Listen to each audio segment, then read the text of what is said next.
आज का टॉपिक रहेगा हम लोगों का कवक जगत। कल की क्लासेस में हम लोग पढ़े थे। इससे पिछले वाले क्लासेस में हम लोगों ने पढ़ा था कि जगत प्रतिष्ठा क्या है, बट आज की क्लास में हम लोग पढ़ेंगे कवक जगत क्या होता है, किंगडम फंगी, या इसको फंजाई भी कहते हैं। तो किंगडम फंजाई की अगर हम बात करें तो ये आज का हमारा टॉपिक होगा।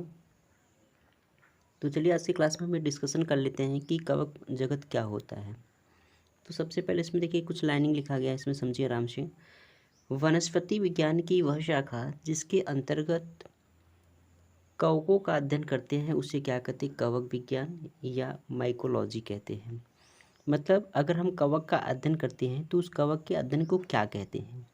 तो बेसिकली जब हम कवकों का अध्ययन करते हैं तो उसे कहा जाता है कवक विज्ञान, इंग्लिश में उसको माइकोलॉजी कहते हैं। ठीक है, क्या कहते हैं, माइकोलॉजी। कहीं कहीं ये कम्पिटिटिव एग्जाम में भी ये पूछ लिया जाता है प्रश्न कि कवक के अध्ययन को क्या कहते हैं, यानी study of fungi is called mycology हो जाएगा। ठीक है, अब बेसिकली जो कवक होते हैं, कवक बहुकोशिकीय तथा यूकैरियोटिक जीव होता है। जितने भी कवक होते हैं वो क्या होते हैं, बहुकोशिकीय तथा यूकैरियोटिक क्या होते हैं, वो जीव होते हैं। बट कुछ एक्सेप्शन है, कुछ अपवाद है। अपवाद का मतलब कुछ ऐसे जो एक कोशिकीय, मतलब जो बहुकोशिकीय और यूकैरियोटिक नहीं होते हैं। तो यहाँ पे अपवाद क्या है, लेकिन ईस्ट जो होता है, ईस्ट एक ऐसी कवक है जो एक कोशिकीय जीव होता है। बाकी सब जो होते हैं, जितने भी कवक होते हैं, सब के सब बहुकोशिकीय और यूकैरियोटिक होते हैं। बट ईस्ट जो होता है, ईस्ट क्या होता है, ईस्ट जो होता है यह एक कोशिकीय जीव होता है। तो यह अपवाद है, एक्सेप्शन है कि ईस्ट जो होता है वो वह भी क्या है, तो वो भी एक प्रकार का कवक है। लेकिन ये क्या है, ये एक कोशिकीय, ये बहुकोशिकीय नहीं है। अगले स्टेप में देख लेते हैं कि ये प्रायः क्या होते हैं, तो प्रायः सर्वव्यापी होते हैं। सर्वव्यापी का मतलब सभी जगहों पर क्या होते हैं, पाए जाते हैं। जो जैसे वायु, जल, मृदा में तथा जंतुओं तथा पादपों में भी क्या होते हैं, पाए जाते हैं। मतलब कवक जो होते हैं सर्वव्यापी होते हैं। ये वायु में भी पाए जाते हैं, जल में भी पाए जाते हैं और मृदा में भी पाए जाते हैं, और कुछ जंतु तथा पादपों में भी क्या होते हैं, ये पाए जाते हैं। अब हम लोग देखेंगे कवक के सामान्य लक्षण, जनरल कैरेक्टर ऑफ फंजाई। इसके सामान्य लक्षण जो है वो निम्नलिखित हैं। सबसे पहला पॉइंट, इनमें क्लोरोफिल उपस्थित नहीं होता है। मतलब इनमें क्या होता है, इनमें जो क्लोरोफिल पाया जाता है, जिस वजह से पौधे प्रकाश संश्लेषण की क्रिया करती है, वो क्लोरोफिल जो होता है ये कवक में क्या होते हैं, कवक में अनुपस्थित होते हैं। ठीक है, इसलिए प्रायः ये क्या हो जाते हैं, परपोषी होते हैं। सिंपल सी बात है, जब इनके अंदर क्लोरोफिल नहीं होगा तो ये प्रकाश संश्लेषण की क्रिया नहीं करेगी, और जब ये प्रकाश संश्लेषण की क्रिया नहीं करेंगी तो ये क्या हो जाती हैं, परपोषी हो जाती हैं। तीसरा पॉइंट क्या है, ये परजीवी अथवा सहजीवी तथा मृतोपजीवी भी क्या होते हैं। मतलब ये परजीवी, सहजीवी होते हैं और मृतोपजीवी भी क्या होते हैं। ठीक,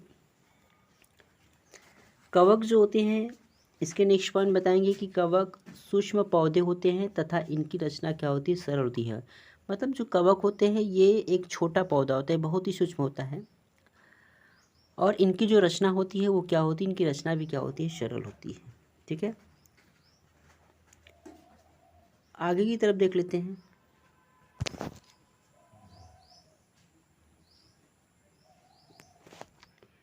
इनके शरीर पर क्या होता है, इनकी शारीरिक रचनाएं धागे जैसी पाई जाती है। मतलब इनकी जो शारीरिक रचनाएं होती है वो कैसी होती है, वो धागे की जैसी क्या होती है, पाई जाती है। इनकी कोशिका में केंद्रक, कोशिका द्रव्य तथा रसदानी भी होते हैं। मतलब इनका जो कोशिका द्रव्य होते हैं, मतलब इनके जो कोशिका होते हैं, उस कोशिका में साइटोप्लाज्म होता है, न्यूक्लियस होता है, वैक्यूल्स होता है। मतलब केंद्रक होता है, कोशाद्रव्य होता है, और रसदानी भी क्या होती है, इनकी कोशिका में पाई जाती है। इनमें कवक सूत्र होती है, और इन सूत्रों के समूह को क्या कहा जाता है, कवक जाल कहते हैं। अब कवक सूत्र क्या है, कवक सूत्र किसे कहते हैं, तो कवक सूत्र जो होता है यहाँ पे लिखेगी इनकी शारीरिक रचना धागे जैसी पाई जाती है। तो इनका जो शारीरिक रचना होता है वो धागे जैसी संरचना में कौती पाई जाती है। तो जो धागे जैसी संरचना होती है, उस धागे जैसी संरचना को कवक सूत्र कहते हैं। क्या कहते हैं, कवक सूत्र कहते हैं, जो इनमें क्या होते हैं, पाए जाते हैं। और इन कवक सूत्रों की जो समूह होता है, इन कवक सूत्रों का जो ग्रुप होता है, बेसिकली इस ग्रुप को कहा जाता है कवक जाल कहते हैं। क्या कहते हैं? कवक जाल। साधारणतः कवक जाल जो होते हैं, कवक जाल में सूत्र जो होते हैं, कवक सूत्र जो होते हैं वो अलग अलग होते हैं। मतलब कवक जाल में जो देखेंगे कवक सूत्र जो होता है वो क्या होता है, बेसिकली अलग अलग होता है। बट इसमें और कुछ कंडीशन है। कभी कभी ये जाल कुछ विशेष रचनाओं में क्या होती हैं, रूपांतरित हो जाती हैं। हालांकि वैसे तो जो कवक जाल होता है ये कवक सूत्र जो होते हैं इनके अलग अलग होते हैं, बट कभी कभी ये होता है कि कुछ विशेष रचनाएं भी क्या कर लेते हैं, कुछ विशेष रचनाओं में भी ये रूपांतरित हो जाते हैं। जैसे देखिए 3 तरह के होते हैं। पहला क्या होता है, आभासी मृदुतक होता है, जिसको इंग्लिश में क्या कहते हैं, प्लेक्टोकाइमा कहते हैं, प्लेक्टिन काइमा कहते हैं, ठीक है। और दूसरा क्या होता है, तंतु जटा होता है, जिसको क्या कहते हैं, राइजोमार्फ कहते हैं। और तीसरा क्या होता है, स्क्लेरोशियन होता है, ठीक है। ये 3 प्रकार का क्या होता है, तो 3 प्रकार के इनके जो होते हैं कवक जाल में जो सूत्र पाए जाते हैं वो क्या होता है, 3 तरह से रूपांतरित हो जाते हैं। चलिए एक एक के बारे में हम डिस्कस कर लेते हैं कि ये सब होते क्या हैं। इसमें सबसे पहला क्या है, आभासी मृदुतक, जिसको इंग्लिश में क्या कहते हैं, प्लेक्टिनकाइमा कहते हैं।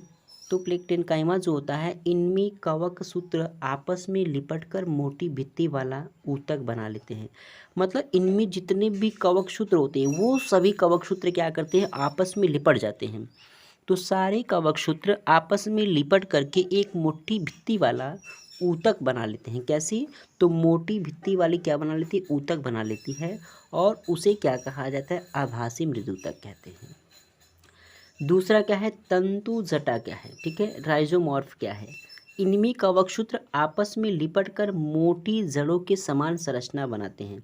देखिए यहाँ पर एक मोटी भित्ति वाला क्या बनाता है, ऊतक बनाता है, बट इसमें क्या बनाता है, तो इनमें कवक सूत्र आपस में लिपट कर क्या बनाते हैं, तो ये मोटी जड़ों के समान संरचना बनाती है, और इसी को क्या कहा जाता है, तंतु जटा कहते हैं, यानी राइजोमॉर्फ कहते हैं, ठीक। अब हम इसके थर्ड पोजीशन की बात कर लेते हैं। थर्ड पे क्या है,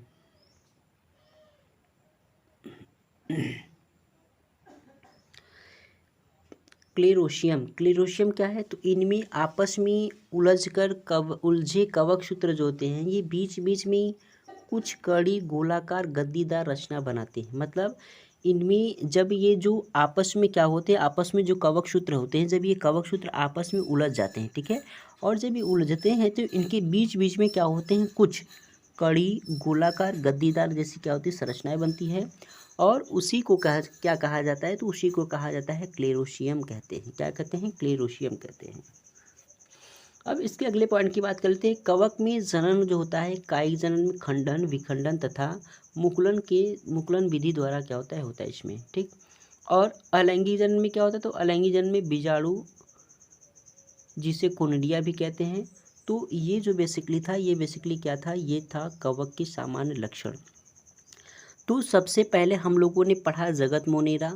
जगत मोनेरा में बैक्टीरिया के बारे में पढ़ा, फिर उसके बाद जगत प्रोटिस्टा पढ़ा।